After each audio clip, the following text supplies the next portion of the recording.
Sans la foi, il est impossible d'être agréable à Dieu, de plaire à Dieu. Et c'est par la foi que nous nous retrouvons tous les matins, étant convaincus et conscients que Dieu est avec nous.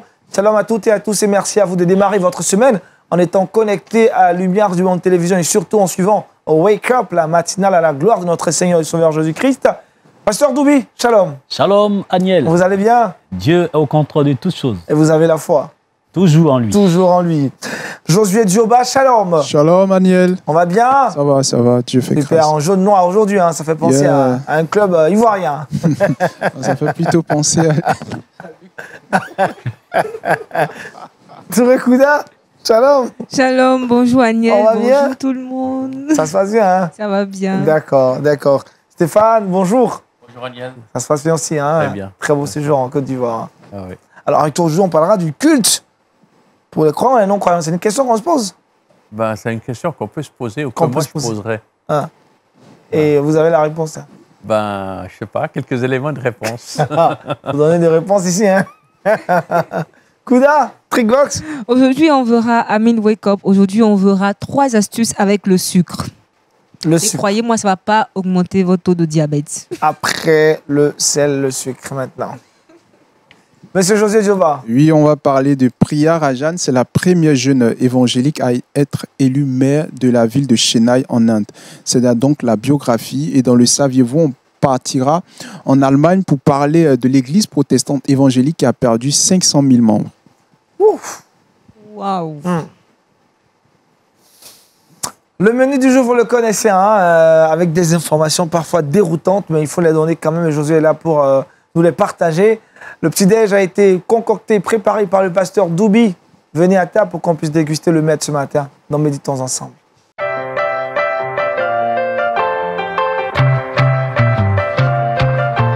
Un petit-déj servi à chaud, pasteur.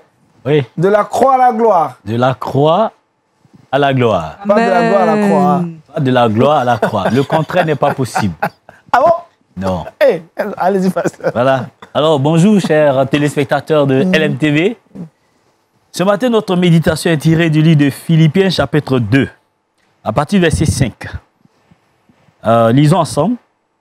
Ayez en vous les sentiments qui étaient en Jésus-Christ, lesquels existant en forme de Dieu, n'a point regardé comme une proie à arracher d'être égal avec Dieu, mais s'est dépouillé lui-même en prenant une forme de serviteur, en devenant semblable aux hommes, et ayant paru comme un simple homme, il s'est humilié lui-même, se rendant obéissant jusqu'à la mort, même jusqu'à la mort de la croix.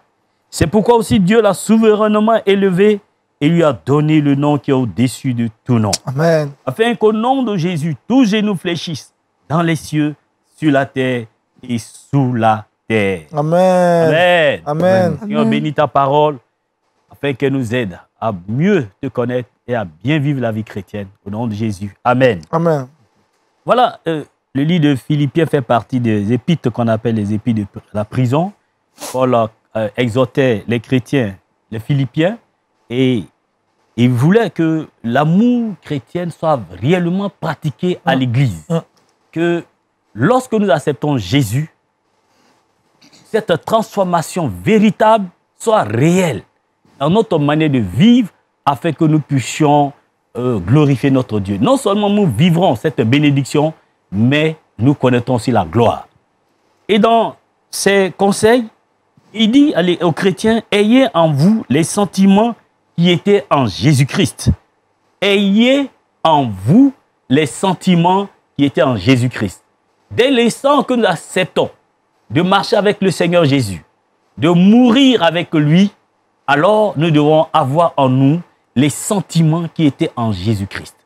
Car Paul dira dans Galates chapitre 2, verset 20, « Si je vis, ce n'est plus moi qui vis, c'est Christ qui vit en moi. J'ai été crucifié avec Christ, et si je vis, ce n'est plus moi qui vis, c'est Christ qui vit en moi. » Donc, si Christ vit en nous, alors son caractère, le caractère de Christ doit se voir en nous. Et là, il dit ici, nous verrons tout à l'heure ses caractères. Il dira, lesquels, existant en forme de Dieu, n'a point regardé comme une proie arrachée d'être égal avec Dieu, mais s'est dépouillé lui-même en prenant une forme de serviteur. D'abord, je voudrais donner le thème que j'ai proposé tout à l'heure, de la croix à la gloire. De la croix à la gloire. La croix fait penser à la souffrance de Jésus à la croix, fait penser à la victoire de Jésus sur la mort, fait penser à la victoire de Jésus sur le péché. Dès l'instant que nous marchons avec le Seigneur Jésus, nous avons la victoire sur le péché, sur la mort, et désormais, nous marchons avec le Seigneur. Pour ce faire, beaucoup de chrétiens aujourd'hui, sachant qu'on doit vivre la vie chrétienne en marchant sur les traces de Jésus, cherchent à éviter la croix pour plaire à Dieu. Il n'y a pas un autre chemin en dehors de la croix de Jésus pour être agréable ou pour accéder à la gloire. C'est quoi la gloire, la croix? Jésus-Christ qui est Dieu. Hébreu le dira dans Hébreu chapitre 1, verset 13. Hébreu 1, verset 3, autant pour moi, que Jésus est le reflet de Dieu. Il est la gloire de Dieu. Il est le reflet de la gloire de Dieu. Jésus est Dieu. Jésus est venu pour nous révéler le Père. Et quand il est venu, la Bible dit, il était Dieu, mais il a pris une forme humaine. Et il s'est fait homme pour venir sur cette terre. Il s'est humilié. Il était dans une gloire. Mais il s'est humilié. Il s'est fait serviteur. Bien-aimé, pour connaître la gloire, Jésus s'est fait serviteur. Un jour, pendant que Jésus était avec ses disciples, discutant, Hélène disait, entre nous, qui est le plus grand? Qui est le chef? Il a dit, c'est moi le chef.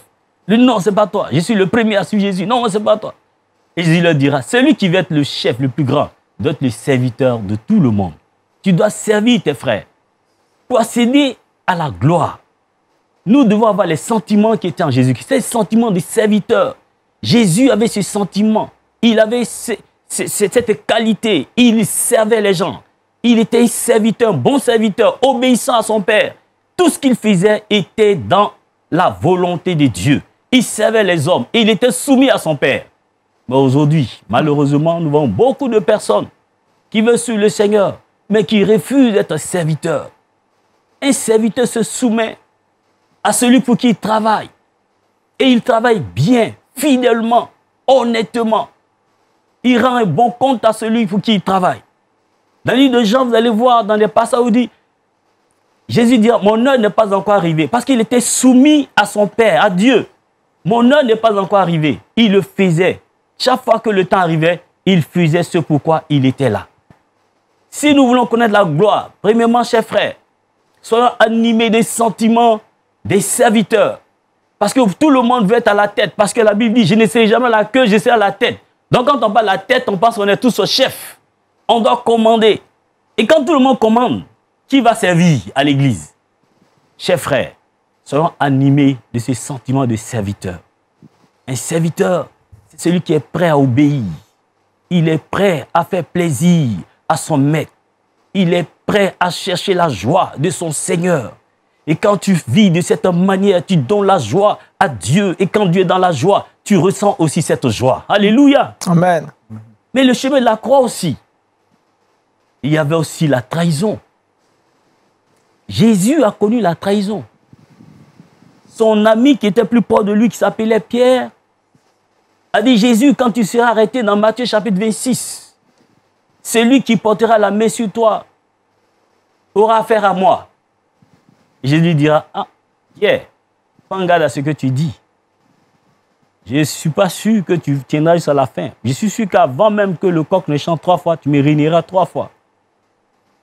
Pierre ne croyait pas, mais il a été trahi. C'est le chemin de la croix. Jésus a été trahi par l'un de ses amis intimes. Mais il lui a pardonné. Quand on veut connaître la gloire, chers frères, on traverse souvent des épreuves de la trahison. Il y a la trahison sur le chemin de la gloire. Mais Jésus a pardonné à Pierre après. Et même quand Jésus, après le repas, le dernier repas avec ses disciples, quand ils se sont retrouvés à Gethsémani, pendant la prière, lorsqu'il priait, il dit, Père, que cette coupe s'éloigne de moi, toutefois que ta volonté soit faite. Il y a des moments où tu dois te soumettre à la volonté de Dieu. Soumets-toi, si tu veux connaître la gloire, chers frères et sœurs, soumets-toi à la volonté de Dieu. Beaucoup de personnes refusent d'obéir, de se soumettre à la volonté, mais ils veulent la gloire. L'obéissance vaut mieux que les sacrifices. Ils jeûnent. Ils jeûnent 7 jours de jeûne, 40 jours de jeûne, des concours de jeûne. Le jeûne, il y a des avantages. Mais obéis, soumets-toi à la volonté de Dieu. Qu'est-ce que Dieu dit de faire? Ton frère qui est à côté de toi, dans ton église, envers Dieu, obéis. C'est la plus grande bénédiction.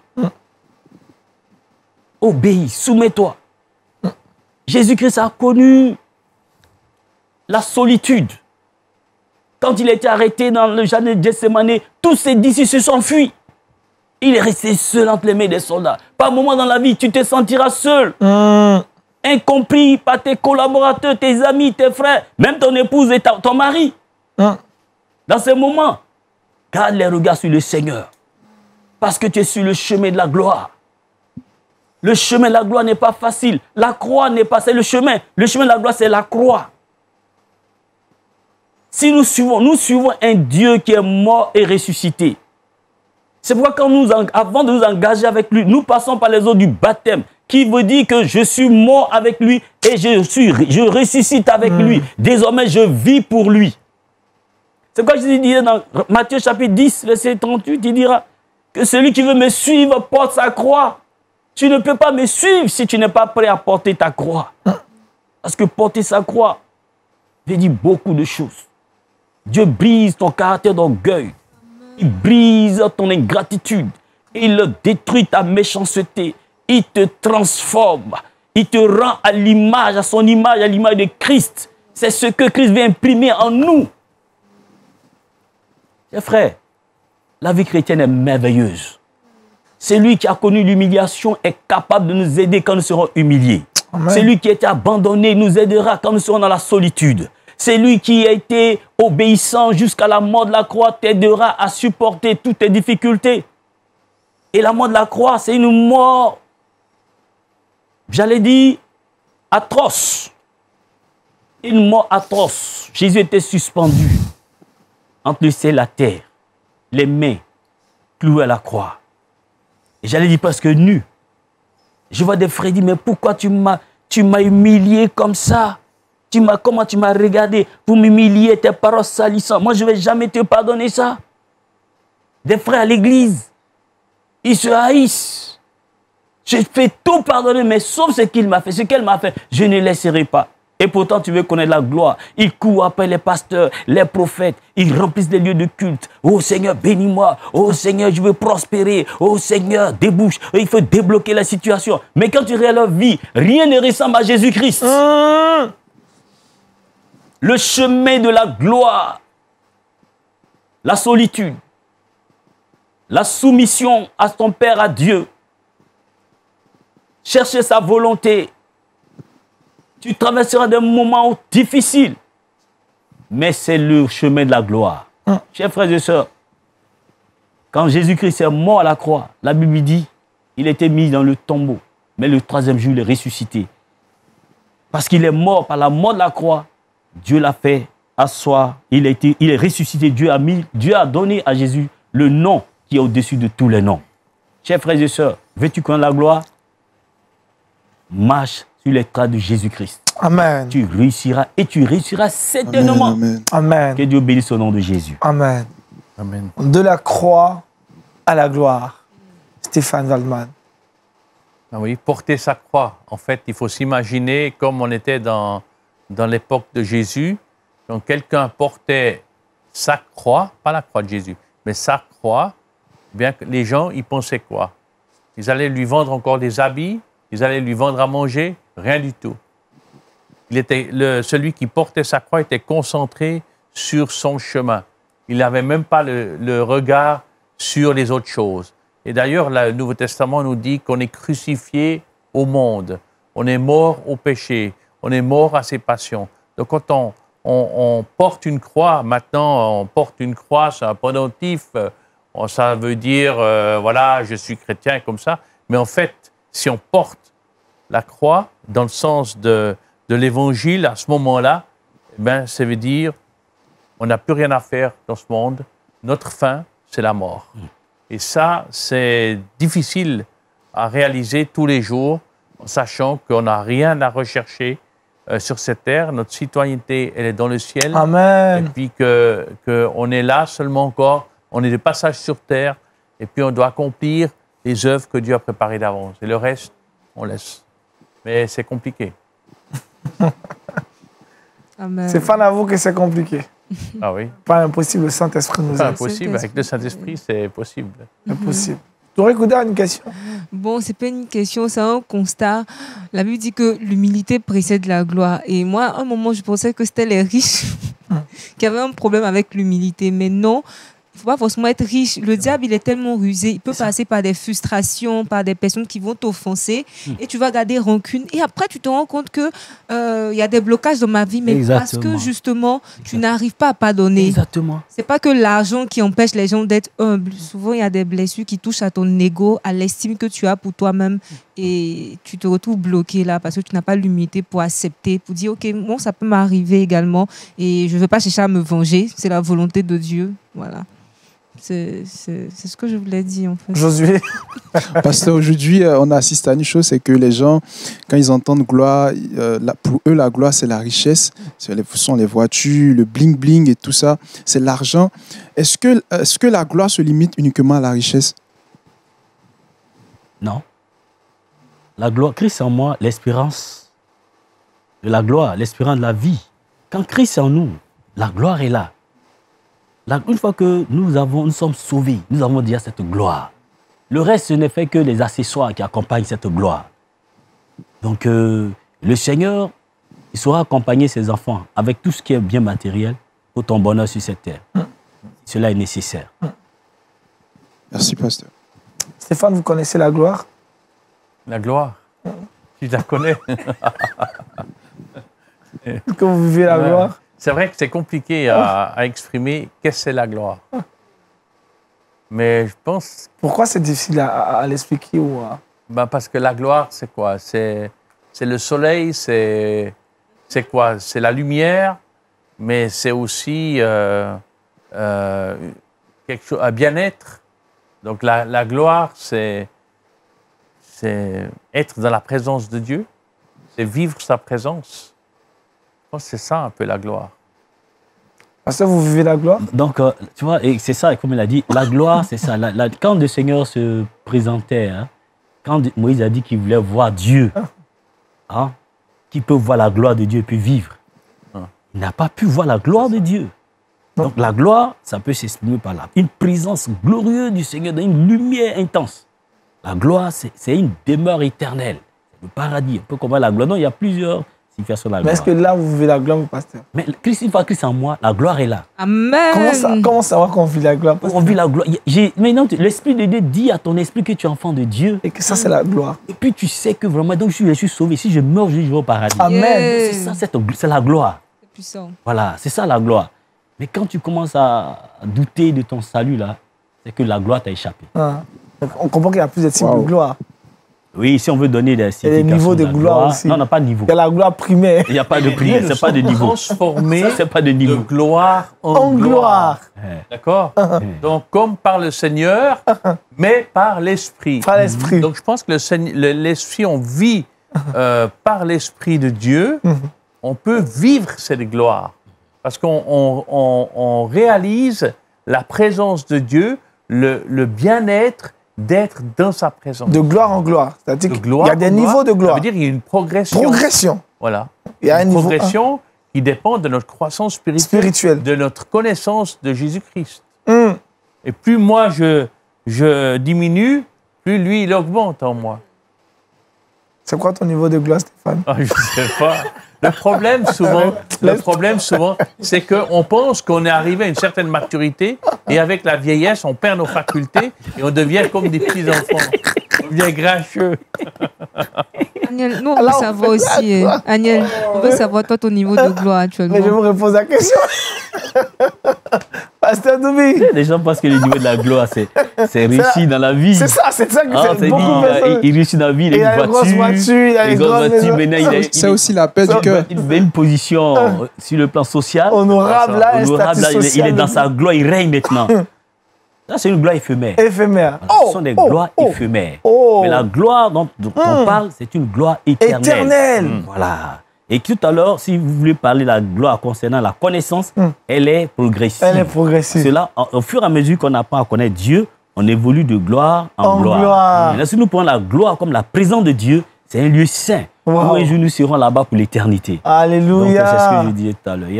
Ça ne dépend pas la définition qu'on donne à la gloire. À la gloire. Suivez l'émission Gloire à Dieu. Hein? D'accord. vous allez prier pour nous ce matin, pasteur. Que Dieu nous aide à passer de la croix à la gloire en toute humilité. Nous bénissons ton nom, notre Dieu, parce que tu nous as fait du bien. Ce sont des choses qu'on ne comprenait pas. C'est quoi la croix? C'était une folie. Mais tu nous as fait connaître, Seigneur, ta gloire. Jésus est la gloire de Dieu. Merci d'ouvrir nos yeux sur cette réalité, parce que par lui, nous pouvons, Seigneur, te sauver. Je prie que, Seigneur, tous ces jeunes gens, ces jeunes femmes, ces filles, ces personnes qui cherchent la gloire, qui cherchent l'élévation, qui cherchent la bénédiction, le succès, je prie, Seigneur, de leur révéler le chemin de la croix, qui est le passage du succès, le passage de la bénédiction, afin qu'ils n'aient pas peur, parce qu'ils ne marcheront pas seuls, ils ne marcheront pas avec l'aide du Saint-Esprit qui leur donnera le pouvoir, la capacité de marcher dans les traces de Jésus-Christ, afin de pouvoir connaître aussi la gloire. Seigneur, bénis tous ces frères et sœurs qui, jusqu'à présent, ont peur de porter leur croix pour te suivre. Car, Seigneur, c'est le meilleur chemin, le chemin étroit, le chemin de la vie éternelle. Je prie, Seigneur, pour ceux qui n'ont pas encore emprunté cette voie et qui hésitent, que l'Esprit de Dieu les ramène. Convainc-les, Seigneur, afin qu'ils portent leur croix pour te suivre. Au nom de Jésus, j'ai prié. Amen. Amen. Que Dieu vous emmène de gloire en gloire. Amen. Et de rubrique en rubrique, nous passons maintenant à Culture Actu.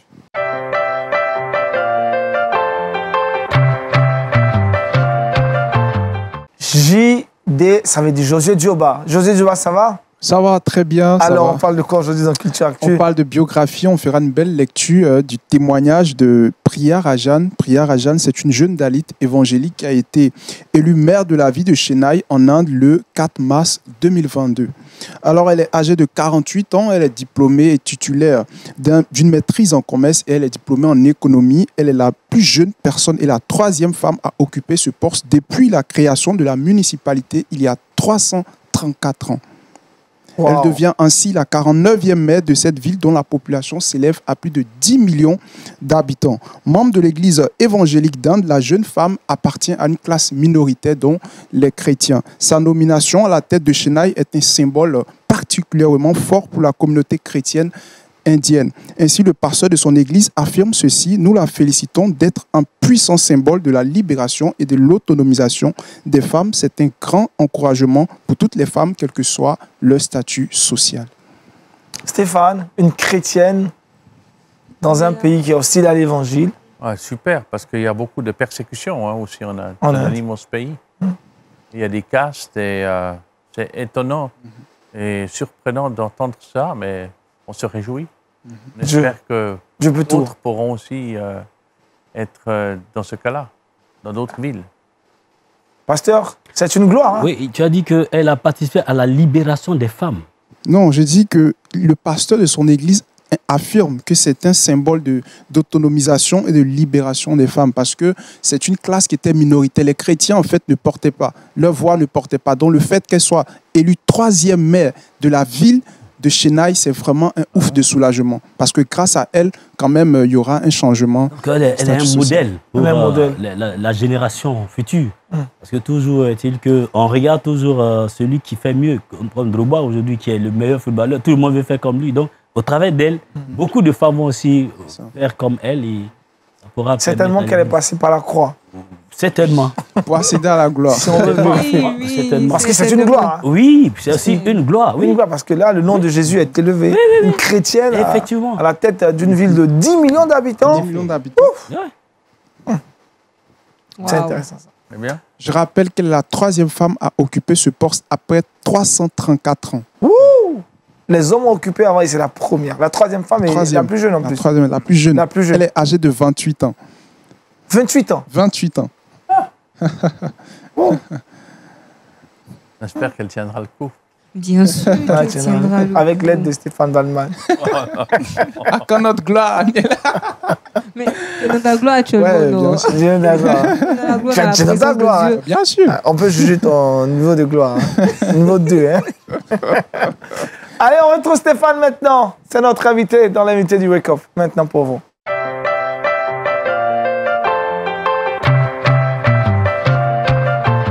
C'est clair que hier, vous étiez au culte, mais la question que nous nous posons ce matin, hein, le culte pour les croyants ou les non-croyants? Stéphane. Voilà, c'est la question qui se pose. Et la plupart des gens, je pense, qu'ils disent que c'est pour les croyants. Et c'est vrai que depuis ma tendre enfance, je participe pratiquement tous les dimanches au culte. Le Larousse définit bien que le culte, c'est un hommage, un honneur rendu à Dieu.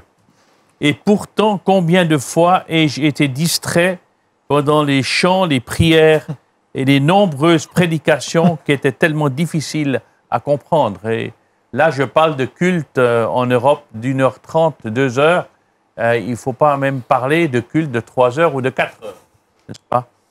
Mais je peux m'imaginer que la concentration est pareille ici en Afrique parmi les gens. Et je pense que ce n'est pas le fait de faire beaucoup de bruit ou de chanter à tue-tête ou de danser ou de hurler quand on prêche qui fait que l'attention des gens est là ou qu'on se fixe sur la présence de Dieu. Donc voilà, moi, ça m'a toujours posé beaucoup de questions. Je suis allé dans un lieu défini, puis je suis ressorti la plupart du temps, je dois dire, sans avoir été bouleversé, sans avoir vécu quoi que ce soit de fort. Et je pense que je suis assez transparent et honnête avec moi-même quand je pense au nombre de cultes que j'ai suivis. Quel est le nombre de cultes qui a vraiment eu un impact dans ma vie? Il n'y en a pas assez. Peut-être c'était aussi une garde pour des faux pas, peu importe. Mais il me semble que la Bible nous fait comprendre que le culte est une rencontre vivante avec Dieu, souhaitée par lui, comme exprimé dans le livre de l'Exode, ou une expérience de la présence de Jésus, comme exprimé de nombreuses fois dans le Nouveau Testament.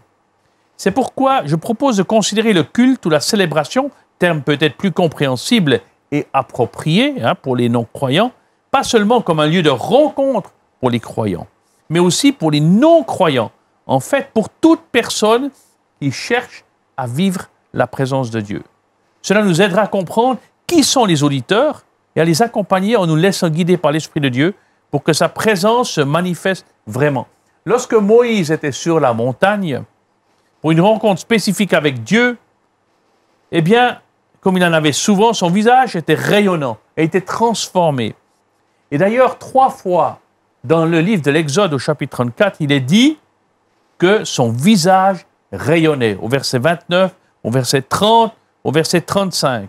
3 fois son visage rayonnait. Je me demande si j'étais hier à la sortie des cultes ici à Abidjan, combien de gens, sur les gens qui sortaient, avaient le visage qui rayonnait? Question à se poser, question ouverte. Donc Dieu nous utilise pour que les rencontres avec lui puissent avoir un impact durable sur les personnes. Alors je suggère ici 3 questions concernant les participants ou les auditeurs. Est-ce qu'on s'est posé la question, quels sont leurs besoins? Ont-ils une relation personnelle avec Jésus-Christ? La vivent-ils tous les jours? Ont-ils un vécu avec Dieu? Qu'est-ce qui les préoccupe au plus profond d'eux-mêmes? Arriveraient-ils à exprimer ces choses ou sont-ils embrumés par un brouillard de confusion? Deuxième question, quelles sont leurs blessures? Qu'ont-ils vécu comme blessures cette semaine? Sont-ils soignés? De quelle source proviennent-elles? Qu'ont-ils subi de par leur faute ou non?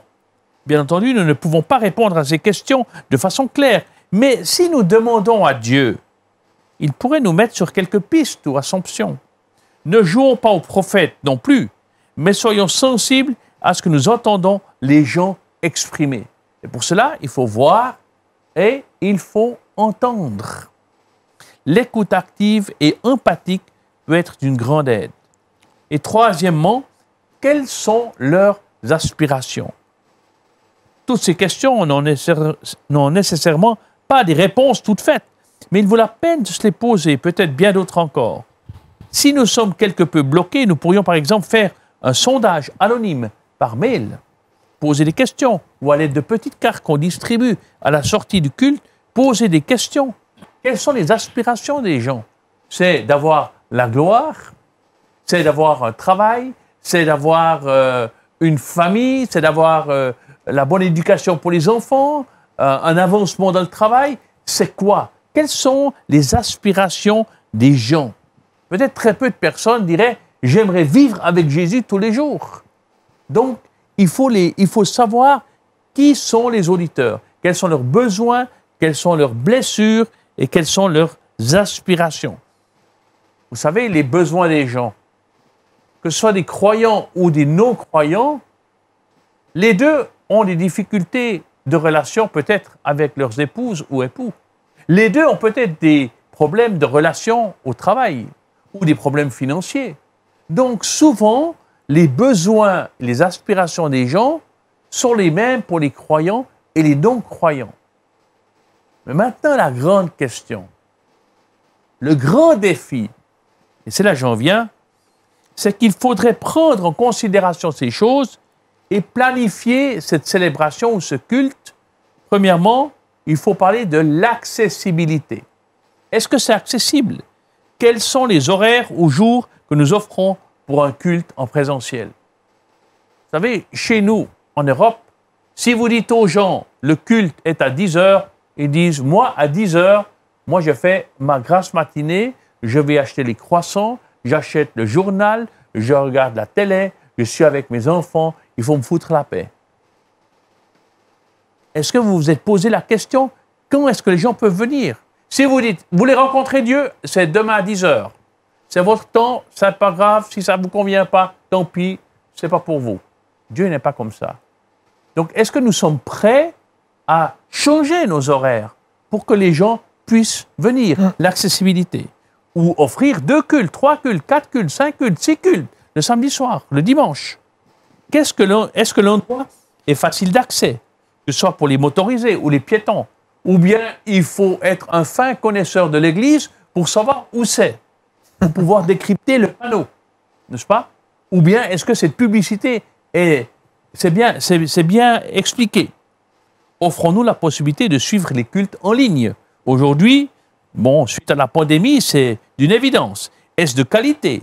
Est-ce présenté de façon attractive? En parallèle du culte pour adultes, offrons-nous aux enfants un programme dynamique qui fait qu'ils veulent revenir. Les enfants, comme on l'a déjà dit, ce n'est pas du gardiennage, il faut une place de jeu, il faut que les enfants disent aux parents, venez, je veux aller au culte, parce que tellement c'est intéressant, je rencontre mes amis, et puis les histoires bibliques sont tellement palpitantes, on fait des bricolages, et c'est mieux même que l'école, n'est-ce pas? D'ailleurs, il y a des grandes chaînes de fast-food, n'est-ce pas, qui font du business. Avec quoi? Avec la place de jeu des enfants. Je ne peux pas les mentionner, mais vous savez de qui je parle. Et moi, je suis convaincu que si l'Église locale avait une grande place de jeu pour les enfants, ça attirait les gens à Christ. Il faut être malin. Il est dit, il faut être plus malin que le serpent. Il faut être pur comme les colombes, mais malin comme le serpent. Et pour les attirer. Et avons-nous une garderie pour les tout-petits, afin que les parents puissent pleinement vivre le culte sans se faire du souci? Donc ça, c'est l'accessibilité. Et je termine par la compréhension. Parlons-nous le même langage que nos auditeurs? Utilisons-nous des expressions que tout le monde comprend? Ou bien c'est le patois de Canaan. Ah, frères et sœurs, la Bible nous enseigne, vous savez, un passage bien connu et tout ça. Ils ne connaissent pas.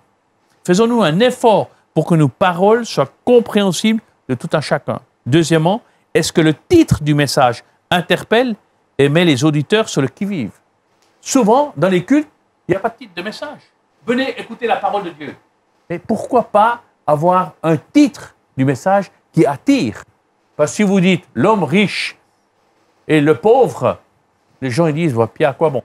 Si vous dites comment devenir riche, les gens disent, ah oui, peut-être. Ou 5 moyens de devenir riche. n'est-ce pas? Quant à Dieu, évidemment.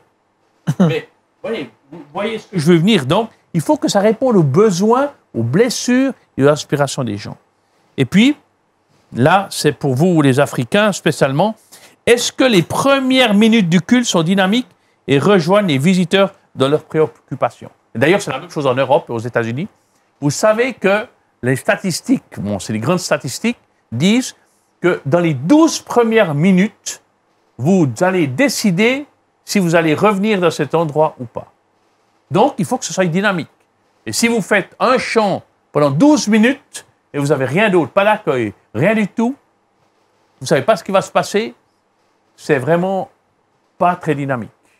Même si la musique est forte. C'est pour ça qu'il faut être dynamique. Pour ça que quand vous allez voir aussi un film au cinéma ou à la télé, regardez, chronométrez les 12 premières minutes. Tout ce qui se passe en 12 minutes, c'est ça qui vous fait scotcher à l'écran et vous êtes là pour attendre la suite. Et c'est la même chose à l'église. Les 12 premières minutes, on ne peut pas se permettre de « Ah, c'est à qui? Ah, c'est à toi? Ah, et puis qu'est-ce qu'on va faire ?» Et puis, il faut être dynamique. Donc voilà juste quelques éléments. Donc je suis convaincu que les cultes sont pour les croyants et les non-croyants. Il faut prendre en compte les besoins, les blessures et les aspirations des deux groupes, parce que souvent c'est similaire, n'est-ce pas? Et puis il faut être accessible et il faut être compréhensible. Voilà quelques pistes. Pasteur Doubi. Oui, c'est très enrichissant. Hein. C'est très enrichissant parce que, effectivement, tout le temps nous réfléchissons sur cela. Comment faire de telle sorte que le culte puisse attirer la foule. Donc, ces trois propositions vont vraiment nous aider. Mais comme les cultes diffèrent d'un pays à l'autre, c'est cela. Moi, j'étais en Corée où j'ai fait le culte. Pendant 1 mois, 2 mois, j'étais vraiment lassé à un moment donné parce que là-bas, on ne danse pas. On est tout le temps assis, seulement les mains qu'on utilise pour adorer Dieu. J'avais hâte de venir en Afrique pour danser à l'église. Donc, quand je suis venu et j'ai bien dansé, puis allez, ça m'a donné la joie d'être à l'église. Donc, c'est aussi culturel, d'un milieu à l'autre. Oui, mais il faut que ce soit diversifié. Voilà, c'est ça. Donc, en tout cas, ce que vous avez fait, c'est demander aussi l'avis des chrétiens pour voir si le culte leur convient ou pas, avec des fiches à la sortie, pour qu'en nous référant à cela, on puisse vraiment adapter. Je crois que c'est quelque chose qu'on va aussi faire. Merci beaucoup. Demander aux chrétiens et non-chrétiens. Aux non-chrétiens aussi. Oui, c'est ça. Merci bien. Merci. Ouais, ça me rappelle quelque Touré chose. Kouda, question, préoccupation, suggestion? Bon, ça va, ça va. En tout cas, moi, je me retrouve... Dans ton assemblée, le culte est dynamique. Oui, ça se passe bien du début jusqu'à la fin. Jusqu'à la fin. Bizarrement, quand j'arrive, le message répond à mon besoin, en fait. Il n'y a pas un dimanche où je dis non, le message ne me concerne pas. Non, non. Elle est une bonne brebis. Mais elle est sensible. Elle est sensible même à tous les enseignements des matins. Donc, c'est comme ça qu'elle est. Je ne sais pas si tu dis ça avec ironie. Elle n'est pas rebelle. Elle n'est pas rebelle. Non, elle n'est pas rebelle. Même le message du matin. Attends l'adolescence. Ce que le pasteur évoquait tout à l'heure, ça me rappelle un peu mon séjour quand j'étais en Russie, l'église que je fréquentais. Tu vois, là-bas aussi, il n'y a pas les moments de louange où on danse. C'est juste, on vient, on adore Dieu. Il y a des manières, on prie. Donc, un jour, il y avait la présence du Saint-Esprit. Et il y avait une de nos sœurs africaines, là, qui est tombée en transe. Elle a commencé à crier, elle a commencé à parler. Elle était sous l'onction. Il ne faut pas dire qu'elle était en transe. Voilà, elle était sous l'onction. Elle n'était pas tombée, elle n'était pas en transe, elle était sous l'onction. Voilà, donc, les Russes étaient merveilleux. Mais qu'est-ce qui se passe? Les Russes étaient voilà. Parce qu'ils ne sont pas dans cet univers-là, en fait. Voilà, ils ne sont pas dans cet univers. Donc, c'était vraiment... Ils étaient là à la regarder et tout. Donc, pour dire que quelquefois, il y a le problème aussi culturel qui rentre en ligne de compte. Et c'est vraiment important de l'évoquer. Mais le volet culturel, justement, moi, ça me dérange un peu quand on parle de volet culturel dans ce cas-ci. Parce que je me dis, le Saint-Esprit, il n'est pas culturel. Voilà, il y a des cultes aussi. J'imagine qu'il y a des cultes en Europe où... la louange est vraiment dense ou démonstration de puissance avec le Saint-Esprit, les personnes tombent sous l'onction. Donc, quand j'entends à chaque fois c'est culturel, ça me perturbe un peu en fait. Pasteur, allez-y, répondez. Tu adores Dieu en fonction de dans ta culture. Dans ta culture. Voilà, tu adores Dieu dans ta culture. Et ça te sied, tu es à l'aise. Voilà. C'est-à-dire, ce que tu as acquis depuis des générations, c'est ce qui est en toi. C'est cette habitude-là que tu as. Donc, quand tu adores Dieu de cette manière, tu te sens à l'aise. Hein, que d'importer une adoration ailleurs. C'est-à-dire, C'est ce que je veux dire. C'est-à-dire, en africain, vous savez, quand l'Africain adorait les démons, les mauvais esprits, il dansait. Il est dynamique dans son adoration. Il danse pour adorer les démons. Maintenant que nous sommes en Christ, nous sommes une nouvelle créature. Nous, on danse pour adorer Dieu, pour rendre un culte à Dieu, non plus aux démons. Si l'Africain ne danse pas, c'est qu'il n'a pas fait le culte. Oui. Voilà. Oui, c'est vrai. Comme ça. Ouais, il faut prendre la chaîne de radio, en fait, que les gens écoutent. Et parce que souvent, en Europe aussi, par exemple, il y a des congrégations, ils chantent a cappella. Ou bien ils chantent la musique classique, n'est-ce pas? Mais aujourd'hui, même en Europe, c'est 10-20% de la population qui aime la musique classique. Mais la plupart des gens, c'est la musique folklorique. C'est la musique, comment on dit, la musique... Urbaine. Hein? Urbaine. Oui, c'est la musique. Hein? Oui, gospel ou la musique comme Hillsong et autres, n'est-ce pas? C'est bien compris. Merci Stéphane. Le culte est fait pour les croyants et les non-croyants. Donc il faut considérer ces deux entités différentes-là et pouvoir répondre à leurs différents besoins. Et Stéphane nous a donné des pistes de réflexion. Merci beaucoup, Stéphane, pour toutes ces recherches. C'est beaucoup de recherches, Stéphane. Merci pour tes recherches. Et nous, on va retrouver celle aussi qui fait des recherches. On ne sait pas où elle tire ces informations, mais ça marche très bien. Touré Kouda dans le Trickbox.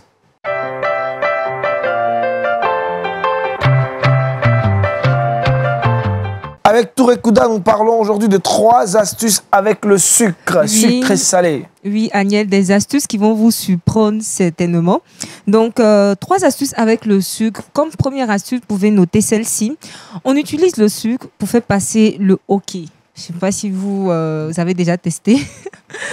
Le hockey, on le connaît, à chaque fois, on a des petits blocages au niveau de notre respiration. Donc, il faut tout simplement prendre un morceau de sucre. Vous allez imbiber cela avec du vinaigre et vous le mettez sur la langue. Voilà, le temps de fondre, le hockey va disparaître. Donc, les quelques secondes qui vont suivre, vous verrez que le hockey a disparu tout simplement. Deuxième astuce avec le sucre, on peut l'utiliser pour nettoyer la main. Très souvent, vous les hommes, il arrive par moment, vous passez un coup de peinture dans une pièce de la maison où vous réparez la voiture, il y a l'huile du moteur qui salit. Donc, vous utilisez le sucre, vous versez, vous le mélangez avec de l'huile d'olive et vous frottez les mains avec. Ça va nettoyer très bien la main, enlever la peinture, l'huile, la graisse. Ensuite, vous pouvez rincer. Vous verrez que vos mains seront très propres. Voilà.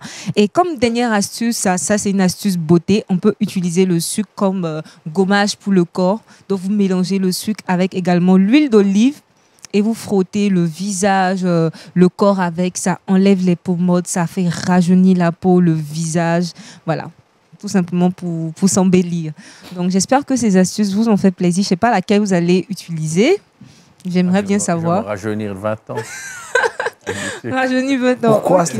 Pourquoi Stéphane, peine perdue, fatigué? Oui, il faut chercher la gloire maintenant. Pasteur, vous allez utiliser la... C'est le gommage du visage. Moi, j'ai cru que c'est les femmes qui allaient être plus sensibles à cette astuce. Même c'est pour vous les fidèles, hein, quand le pasteur est beau, là, vous aimez ça. My God! De la croix à la gloire, on a tout compris. Josué, toi? Moi, je vais appliquer gommage aussi. Je vais aller dans ce sens-là. Ne me pose pas de questions, on va tous utiliser le gommage. Wow. On va tous utiliser le gommage. Okay. On en a besoin. Parce que c'est bien pour les fidèles que c'est acteur qu'il faut. C'est pour la gloire aussi. Le visage pour la télé aussi, la télé et tout ça. Le Seigneur doit être glorifié à travers le visage. C'est le désir caché du cœur que tu es en train d'exprimer. On va rajeunir comme Stéphane de 20 ans. Pour utiliser encore le train mécanique électrique. Allez, on retrouve maintenant José Dioma. Non, le saviez-vous?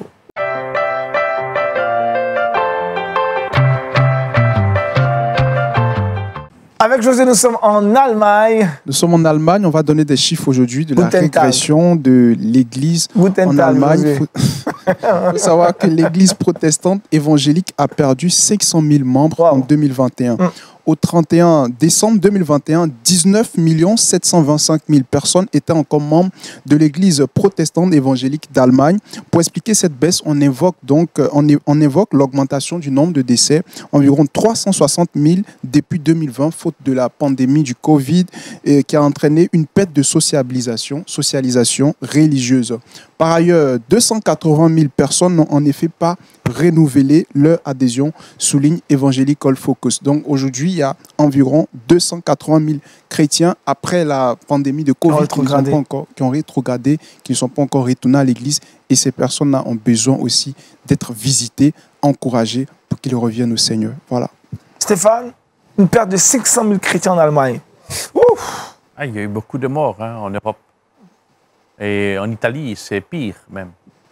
Et donc, même le défi maintenant pour les églises, c'est de faire revenir les gens à l'église.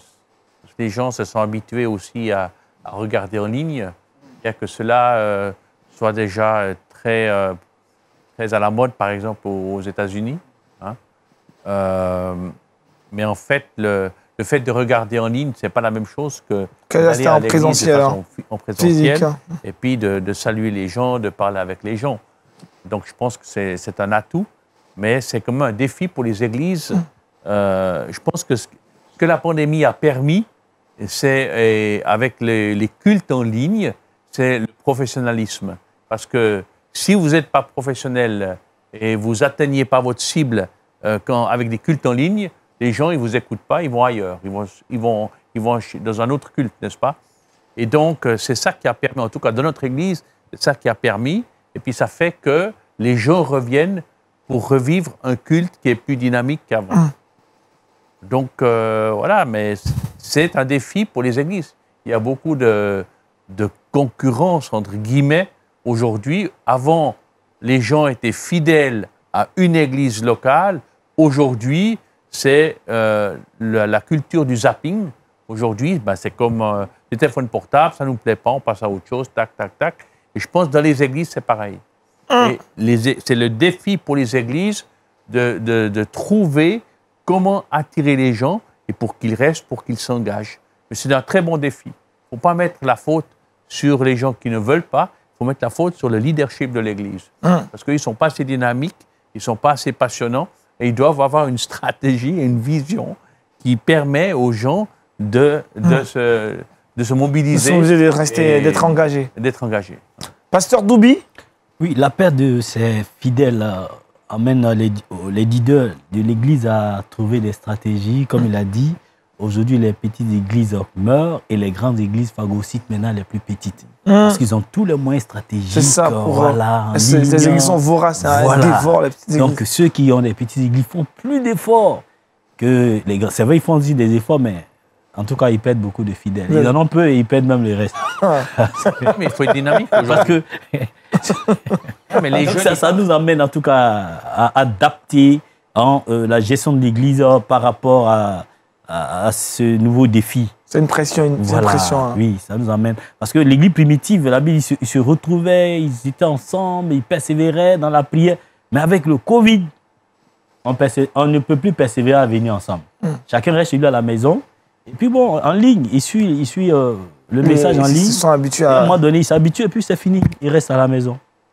C'est ça. Le verset pour ça, c'est tout aujourd'hui. Prière pour l'Allemagne. Prière pour eux. Il faut comprendre ils passent par la période de la croix. Bientôt, ils seront à la gloire. À la gloire. Belle transition de fin.